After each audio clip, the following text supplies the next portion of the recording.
നമ്മൾ ഇന്ന് full teams എല്ലാവരും കൂടി ബാലിക്ക് പോവാട്ടോ. ഞാനും അമ്മും ചേട്ടനും വീട്ടിൽ വെല്ലിനോടും അമ്മേനോടും യാത്ര പറഞ്ഞിട്ട് നേരെ എയർപോർട്ടിലേക്കാണ് പോകുന്നത്. കാർത്തിക് അനന്തോനും ഷൂട്ട് ഉണ്ടായിരുന്നതുകൊണ്ട് തന്നെ വർഷനെയും കൂട്ടി എയർപോർട്ടിലാട്ടോ ജോയിൻ ചെയ്തത്. ഇതാണ് കേട്ടോ അനുരാജ് ബ്രോ. ട്രാവലെക്സ് കമ്പനിയിൽ ഓൾ ഇൻ ഓൾ ആണ്. നമ്മളെ വിസയും കാര്യങ്ങളും പേപ്പേഴ്സും ഒക്കെ ഏൽപ്പിക്കാൻ വേണ്ടി ആൾ എയർപോർട്ടിലേക്ക് വന്നതാട്ടോ. ഇവർ ആമ്പിള്ളേർ എല്ലാവരും മുണ്ടെടുക്കണം എന്ന് പറഞ്ഞിട്ട് നമ്മൾ പെമ്പിള്ളേരും കുറച്ച് ക്വർക്കിയായിട്ടാട്ടോ ഇപ്രാവശ്യം എയർപോർട്ടിലേക്ക് സ്റ്റൈൽ ചെയ്തത്. എയർപോർട്ടിൽ ചെന്നപ്പോൾ തന്നെ നമ്മൾ ആവശ്യത്തിന് ഫുഡെല്ലാം അകത്താക്കിയിട്ടാട്ടോ നമ്മൾ നേരെ ഗേറ്റിലേക്ക് പോയത്. അങ്ങനെ നമ്മൾ ഹാപ്പി ആയിട്ട് ഫ്ലൈറ്റിലേക്ക് കയറി വർഷാനന്ദുമായിട്ട് എന്റെ സൈഡിലിരുന്നു. അപ്പുറത്തെ സൈഡിൽ അമ്മും കണ്ണൻചേട്ടനും കാർത്തിയും കൂടി ഇരുന്നത്.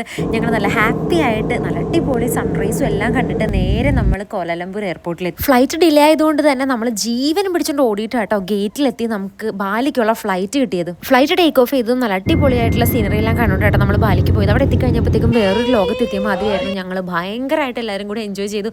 മതി മറന്ന് എൻജോയ് ചെയ്തെന്ന് വേണമെങ്കിൽ പറയാം കേട്ടോ. നമ്മൾ പുറത്തേക്ക് ഇറങ്ങിയപ്പോൾ തന്നെ നമ്മുടെ ഗൈഡ് നമ്മുടെ പേരൊക്കെ പിടിച്ചുകൊണ്ട് നിൽപ്പുണ്ടായിരുന്നു കേട്ടോ.